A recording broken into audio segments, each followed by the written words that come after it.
प्यारे बच्चों, नमस्कार। स्वागत है आपका आपके अपने YouTube चैनल आज के बीसी गुरु में। और आज हम हाजिर हैं एक न्यू वीडियो के साथ। और आज का ये जो वीडियो है इसमें हम 3 चीज़ों पर विशेष रूप से चर्चा करेंगे। एक तो पॉइंट्स पे चर्चा करेंगे, ठीक है, जिसे हम बिंदु कहते हैं। दूसरा हम रेखा की चर्चा करेंगे जिसे हम लाइन बोलते हैं। और तीसरा रेखाखंड जिसे हम लाइन सेगमेंट बोलते हैं। तो प्यारे बच्चों, बिना वक्त गवाए हम चलते हैं टॉपिक की ओर। मगर उससे पहले अगर आपने अभी तक ये चैनल सब्सक्राइब नहीं किया है तो आप सब्सक्राइब कर लीजिएगा। नोटिफिकेशन बेल को ऑन कर लीजिए, जिससे हमारे आगे के वीडियो भी आपको मिलते रहेंगे। हमारा यूट्यूब चैनल है आस्क एबीसी गुरु, आप इसको सब्सक्राइब कर लें। अच्छा लगे तो अपने दोस्तों को भी सब्सक्राइब करने के लिए कहें। वीडियो अच्छा लगे तो आप फेसबुक पर, व्हाट्सएप पे आप शेयर कर सकते हैं, अपने दोस्तों को शेयर कर सकते हैं, जिससे कि आप, अगर वो आपकी सेम क्लास के हैं तो आप इस वीडियो को देख के आप देख लें, वो देख लेगा तो डिस्कस कर सकते हैं। तो चलिए चलते हैं बिना वक्त गवाए टॉपिक की ओर। तो लेते हैं सबसे पहले हम बिंदु की चर्चा करते हैं। इसमें बिंदु, जिसे अंग्रेजी में हम पॉइंट बोलते हैं, ठीक है ना। तो देखिए बिंदु होता क्या है, आप देखिएगा, ये हमारी पेन है और पेन या पेंसिल से हम जैसे यहाँ पे एक डॉट रखा हमने, तो ये देखिए क्या है, ये एक बिंदु हमको यहाँ पर मिल गया, ठीक है। बिंदु की विशेषता क्या है, हम थोड़ा थोड़ा चर्चा कर लें और उसके बाद नोट डाउन भी करेंगे। और आप भी किताब निकाल लीजिए और कॉपी निकाल लीजिएगा, ठीक है। तो देखिएगा पॉइंट क्या है, जिसमें ना तो लंबाई होती है ना चौड़ाई होती है, ठीक है। इसकी ये विशेषता होती है बिंदु की। तो चलिए चलते हैं, धीरे धीरे सारी चीज़ें आपके समझ में आ जाएंगी। तो लिखिए कलम, ये हमारे हाथ में कलम है। कलम या पेंसिल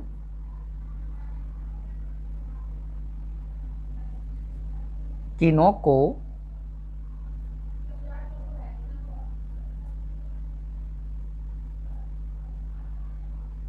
कागज पर दबाने,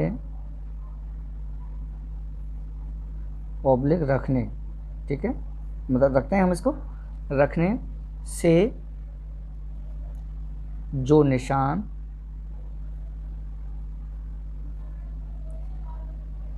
या चिन्ह हमें प्राप्त होता है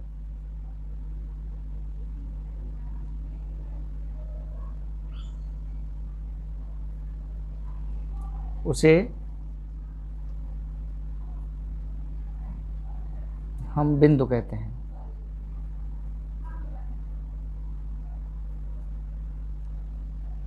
ठीक है।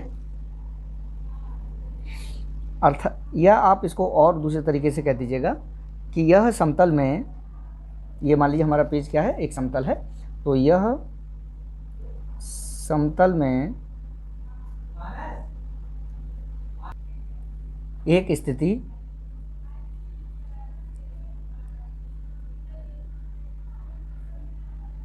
को बताने के लिए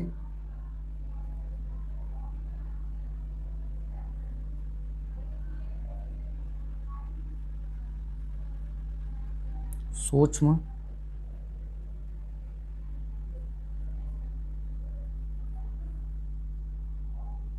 चिन्ह है,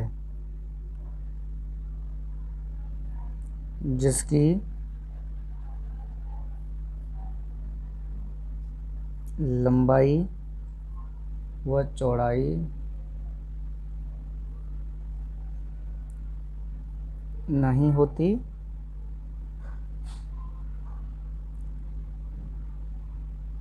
ठीक है। तो ये बात हो गई कि बिंदु क्या है, कलम या पेंसिल की नोक को कागज पर दबाने से जो निशान या चिन्ह हमें प्राप्त होता है। दरअसल देखिए बच्चों, लिखने में तो है ऐसे चिन्ह ऐसे ही लिखा जाता है, मगर ये एक्चुअल में ऐसे होता है। तो इसको आप थोड़ा सा देख लीजिएगा, ठीक है, भाषा की दृष्टि से ये ज़्यादा सही है। तो आप इस तरीके से आप इसको लिख लीजिएगा। तो यहाँ पर देखिएगा प्राप्त होता है, उसे हम बिंदु कहते हैं। अर्थात हम दूसरी तरीके से कह सकते हैं कि एक समतल में एक स्थिति को बताने के लिए सूक्ष्म चिन्ह है, जिसकी लंबाई व चौड़ाई नहीं होती, ठीक है ना। तो इस तरीके से भी आप इसको कह सकते हैं। अब आगे थोड़ा सा हम चलते हैं कि बिंदु की विशेषताएं क्या हैं, ठीक है। तो विशेषताएं पहले हम नोट डाउन कर लेते हैं यहाँ पे, फिर आपसे चर्चा कर देंगे, नहीं तो वीडियो बहुत बड़ा हो जाएगा। तो देखिए बच्चों, बिंदु की लंबाई कैसी होती है, शून्य होती है,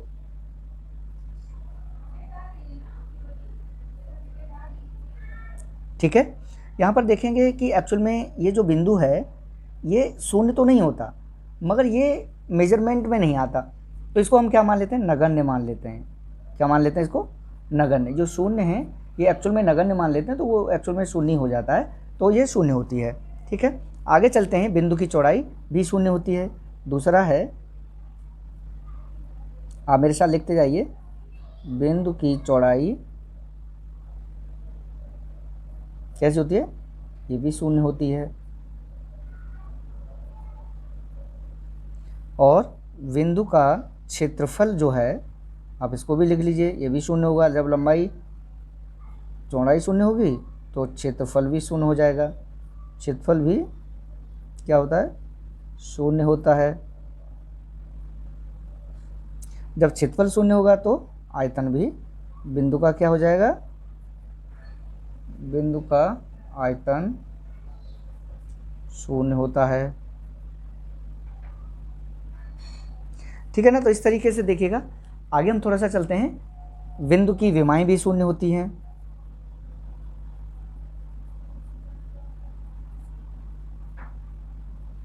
जब आप इंटर में पढ़ेंगे तो विमाओं के बारे में बहुत सारी चीज़ें आप सीखेंगे।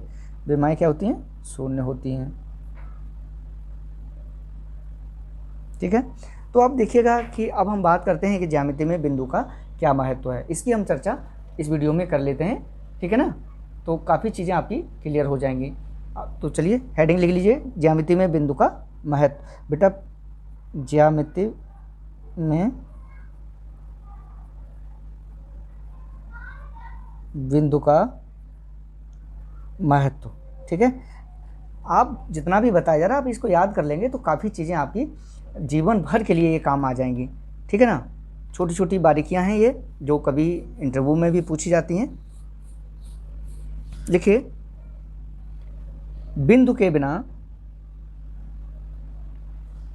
हमने यहाँ बता ही दिया कि बिंदु की विमाएं शून्य होती हैं, यानी इसका मतलब है कि बिंदु जो है विमाएं रहित होता है। और इसी कारण से मगर हम एक बात बता दें, विमाएं भले ही इसकी शून्य रहती हैं, मगर बिंदु के बिना ज्यामिति की कल्पना ही नहीं की जा सकती। ठीक है ना, हम अभी आगे चर्चा करेंगे कि क्यों ज्यामिति की चर्चा, कल्पना हम बिंदु के बिना नहीं कर सकते। तो लिखिए, यद्यपि, यानी यद्यपि बिंदु विमाओं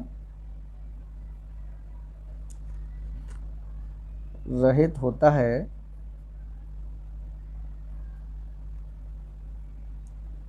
लेकिन बिंदु के बिना ज्यामिति की कल्पना करना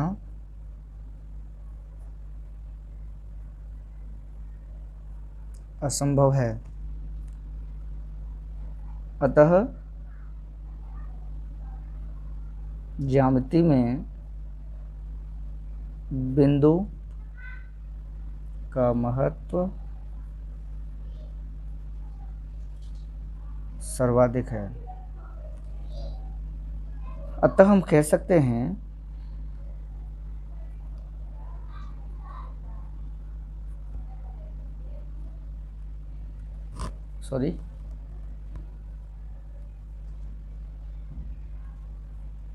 अतः हम कह सकते हैं कि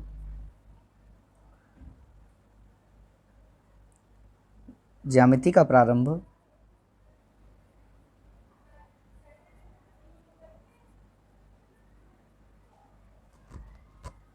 ही बिंदु से होता है। ठीक है, अब देखिए, हम यूक्लिड ज्यामिति में बिंदु का क्या महत्व है इसकी हम चर्चा करेंगे, और इसी में हम बताएंगे कि कैसे ज्यामिति के बिना, बिंदु के बिना ज्यामिति का अस्तित्व शून्य है। तो चलिए चलते हैं। तो ये लिखिए हेडिंग यहाँ पर आप,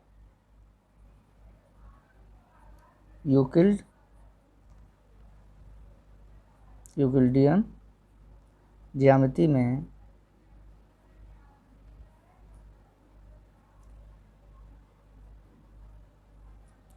बिंदु का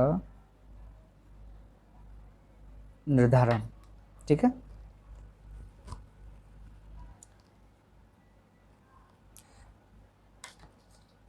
यूक्लिड ज्यामिति में निर्धारण x, y के रूप में हो सकता है।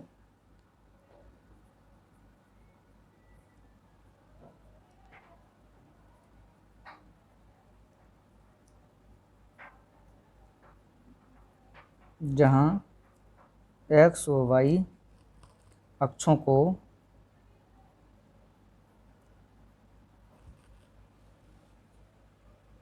प्रकट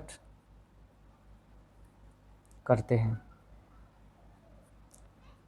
अब यहाँ पर आप देखिएगा कि हमने x और y अक्ष ले लिए। यहाँ पर ये x अक्ष है, ये आपका y अक्ष की धन दिशा है, ये x अक्ष की धन दिशा हो गई, और ये है x अक्ष की ऋण दिशा जिसे x डैश कहते हैं, और ये y अक्ष की ऋण दिशा जिसे y डैश अक्ष कहते हैं। यहाँ पर देखिएगा कि ये जो है जहाँ x और y अक्ष मिल रहे हैं, ये मूल बिंदु होता है और जिसके निर्देशांक 0,0 होते हैं। तो देखिएगा कहीं न कहीं से ज्यामिति, यूक्लिडियन ज्यामिति की हम बात करते हैं तो यहाँ देखेंगे कि कहीं न कहीं से इस बिंदु से ही इसकी प्रारंभ होता है, बिना बिंदु के इसकी कल्पना ही नहीं की जा सकती है। ठीक है ना। तो आप चलिए थोड़ा सा आगे थोड़ा सा और बता दें, उसके बाद हम फिर आगे चर्चा करते हैं। ठीक है, तो देखिएगा अब हम जब बिंदु की बात हो गई तो यहाँ पर हम किसकी बात कर लें, संरेख बिंदु की बात कर लें। ये भी आपके कोर्स में है, तो लिखेंगे हम संरेख बिंदु। अगर यहाँ पर इसकी चर्चा नहीं करते तब भी कोई बात नहीं था। कोलिनियर पॉइंट्स, इसकी चर्चा कर लें, और असंरेख बिंदु की भी चर्चा कर लेंगे। तो यहाँ पर देखिए संरेख बिंदु क्या है कि मान लीजिए 3 बिंदु हैं और ये तीनों बिंदु एक रेखा में हैं, तो इनको क्या कहेंगे, संरेख है, यानी ये समान रेखा में हैं। ठीक है ना। तो यही है इसकी परिभाषा। तो आप लिखिएगा कि यदि 3 या 3 से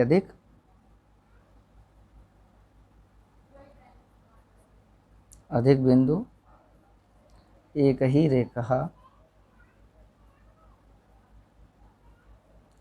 पर स्थित हों तो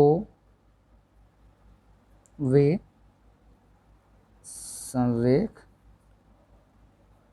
बिंदु कहलाते हैं। देखिए अब असंरेख बिंदु क्या होगा, इसकी भी चर्चा हम यहाँ पर कर लेते हैं। असंरेख बिंदु यानी नॉन कोलिनियर पॉइंट्स।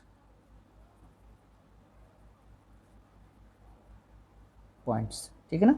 असंरेख बिंदु, असंरेख बिंदु क्या है कि यदि 3 या अधिक बिंदु एक रेखा पर ना हो, तो लिखिए यदि 3 या 3 से अधिक बिंदु एक ही रेखा में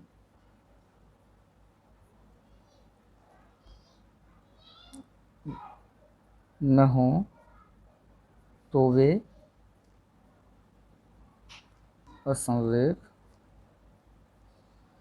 बिंदु कहलाते हैं। तो देखिए ये तो बिंदु की बात हो गई। अब देखिएगा कक्षा 6 में आप लोग पढ़े होंगे, उसकी भी थोड़ी सी बात कर लें हम यहाँ पर। कक्षा 6 में क्या पढ़े हैं कि एक ही बिंदु से असंख्य रेखाएं खींची जा सकती हैं। तो एक ही बिंदु से असंख्य रेखाएं खींची जा सकती हैं। यहाँ पर देखिएगा प्यारे बच्चों कि एक बिंदु हमने ले लिया, ये बिंदु ले लिया। ठीक है, मान लीजिए एक बिंदु हमने मान लीजिए ए बिंदु ले लिया। ठीक है, सॉरी, यहाँ बिंदु ए लेते हैं और ये हमने बिंदु ए ले लिया। तो यहाँ देखेंगे कि ए बिंदु से देखिए कितनी रेखा, एक रेखा तो ये खिंच गई है ना, एक रेखा ये खिंच गई, एक रेखा ये खिंच गई, एक रेखा ये खिंच गई, एक रेखा ये खिंच गई। तो आप यहाँ पर देखेंगे इस तरीके से बहुत सारी रेखाएं यहाँ पर खिंच जाती हैं। आप खींचते जाएंगे तो ये रेखाएं खिंचती जाएंगी, ठीक है। तो ये इस तरीके से ये कहा जाता है कि एक बिंदु से असंख्य रेखाएं खींची जा सकती हैं, ठीक है। अब यहाँ बिंदु देखिए बी ले लीजिए, ये बिंदु बी है। यहाँ से भी देखिएगा बहुत सारी रेखाएं खींची जा सकती हैं इसी की तरह, ठीक है। ये बहुत सारी रेखाएं खींची जा सकती हैं। रेखा को आप यहाँ पे निशान लगा दीजिए, बहुत सारी रेखाएं खींची जा सकती हैं। मगर आप देखिए कि दो, अब एक बिंदु ये, एक बिंदु ये है। अब यहाँ पर देखेंगे कि इन दो बिंदुओं से कितनी रेखाएं खींची जा सकती हैं। तो केवल और केवल एक रेखा ही खींची जा सकती है। तो आप लिख सकते हैं कि दो बिंदुओं से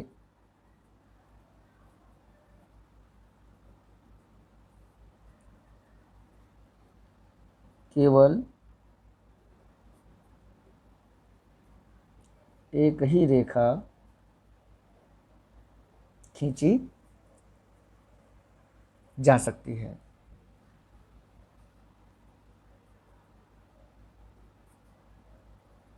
तो प्यारे बच्चों, जो बारीकियां थीं, जो भी बारीकियां थीं और बिंदु से लेकर मैंने आपको सारी बताने का प्रयास किया है। आशा है कि आप सीख जाएंगे, याद कर लेंगे। बेटा याद करना बहुत ज़रूरी है इसको, तो ये आपको याद करना अवश्य है। तो आप याद कर लीजिएगा और हमको आप बताइएगा कि सर हमने याद भी कर लिया है। और ये कंप्लीट काम करने के बाद हमको फ़ोटो खींच के ग्रुप में डाल के हमको बताइएगा कि सर अब हमने ये काम कर लिया है। अब देखेंगे कि बिंदुओं की बात करते करते हमारी बात यहाँ पर रेखा पर टूट गई और हम यहाँ से रेखा से अपनी बात शुरू कर रहे हैं। तो देखिए रेखा क्या है। तो रेखा, देखिए सबसे बड़ी बात है कि रेखा जिनके दो एंड पॉइंट ना हो, ठीक है। जैसे हम एक चित्र बना देते हैं। देखिए ये एक रेखा है, ठीक है। तो यहाँ देखिएगा इसका अंत बिंदु नहीं है। ये मान लीजिए एक सिरा ए है, इसका मान लीजिए बी है। तो यहाँ भी अंत नहीं है, ये बहुत दूर तक आराम से चली जा रही है और ये भी इस तरह से। तो इसको क्या कहते हैं, हम रेखा कहते हैं। तो चलिए लिखिए, देखिए रेखा के यानी या लिखिए जिसके, एक ही बात है, कोई इसमें दिक्कत नहीं है, जिसके दोनों सिरे, दरअसल इसका एक सिरा है, एक सिरा है, अनंत लंबाई, ठीक है। ये भी अनंत के लिए जा रही है और ये भी, इधर वाली भी अनंत के लिए जा रही है, ठीक है। अनंत लंबाई तक आगे बढ़े, आगे बढ़े। प्यारे बच्चों, आप देख रहे हैं यहाँ पे कि रेखा किसे कहते हैं, जिसके दोनों सिरे अनंत लंबाई तक आगे बढ़ें और उसके सिरों का कोई छोर नहीं हो। यहाँ पर देखेंगे कि कोई छोर नहीं है, ये चली जा रही है रेखा इधर, और ये इसका रेखा का इधर वाला हिस्सा, ए वाला हिस्सा इधर बढ़ता चला जा रहा है।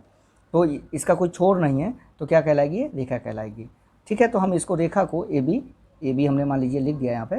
तो ये रेखा का चिन्ह लगा देते हैं, इसको ए बी रेखा बोलते हैं। या आप ये कह सकते हैं कि जिसका अंत ना हो, ठीक है, अर्थात जो अनंत तक जाए उसे रेखा कहते हैं। अब देखिएगा, हम एक बात और बता दें आपको, यहीं पर एक रेखा मान लीजिए हम ये ले लेते हैं, ये क्या है, ए बी एक रेखा है मान लीजिए, ठीक है। अब यहाँ से मान लीजिए हमने एक भाग काट लिया इसका, तो जो मान लीजिए यही ए है, ये क्या है, ए है, ये क्या है, ये बी है, मान लीजिए ये बी है। इतना भाग हमने मान लीजिए क्या किया, काट लिया। तो ये क्या हो जाएगा, रेखा का क्या हो जाएगा, खंड हो जाएगा।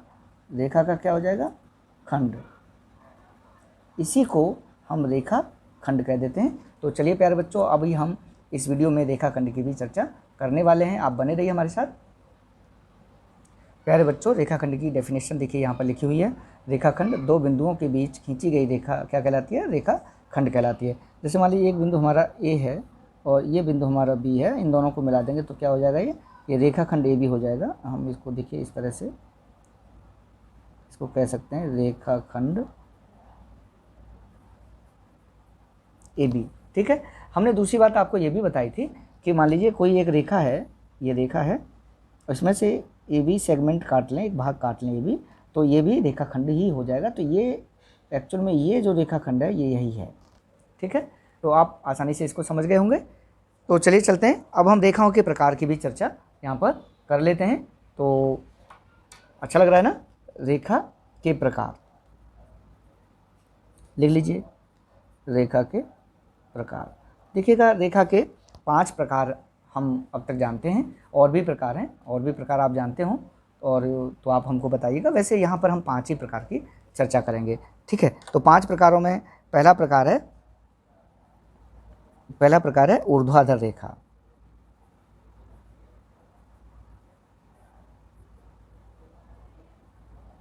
ठीक है, तो ये देखिए इस तरह की रेखाएं जो खींची जाती हैं, इस तरह की रेखाएं खींची जाती हैं, तो ये ऊर्ध्वाधर लाइन हो जाएंगी।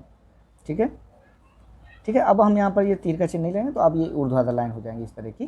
ठीक है, अब दूसरा नंबर आता है क्षैतिज रेखा।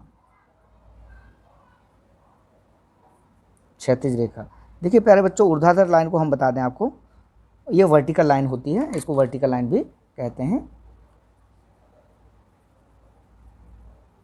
ठीक है, और क्षैतिज रेखा को कहते हैं हॉरिजॉन्टल लाइन। ठीक है, क्षैतिज रेखाएं कैसी होती हैं? क्षैतिज रेखाएं क्षितिज की तरह इस तरह से होती हैं। ठीक है, ये रेखाएं कैसी हो जाएंगी? क्षैतिज रेखाएं हो जाएंगी। ठीक है, इसको खड़ी रेखा भी बोलते हैं, खड़ी रेखा, इसको खड़ी रेखा भी बोलते हैं। ठीक है, तो इस तरीके से आप इनको 2 तरह की रेखाएं आपकी हो गई, क्षैतिज लाइन और ऊर्ध्वाधर लाइन। नंबर तीसरी है, इसको भी आप लिख लीजिएगा, ये बहुत आपके लिए इम्पोर्टेंट है, डायगोनल लाइन। ठीक है, या इसको विकर्ण रेखा भी बोलते हैं। विकर्ण रेखा आप जानते हैं कि जैसे कोई मान लीजिए आयत ले लिया, ठीक है, ये ए बी सी डी है और बी सी डी मिला दिया, ये क्या है? ये विकर्ण होता है। ठीक है, तो इसी के नाम पर इसको विकर्ण लाइन कहा, विकर्ण रेखा। विकर्ण रेखा को अंग्रेजी में कहते हैं डायगोनल लाइन। ठीक है, चौथा है प्यारे बच्चों, आप यहीं पर चौथा देख लीजिएगा, जिगजैग लाइन, यानी टेढ़ी मेढ़ी रेखा। टेढ़ी मेढ़ी रेखा, इसको अंग्रेजी में जिगजैग लाइन। और देखिए जिगजैग लाइन कैसी होती है,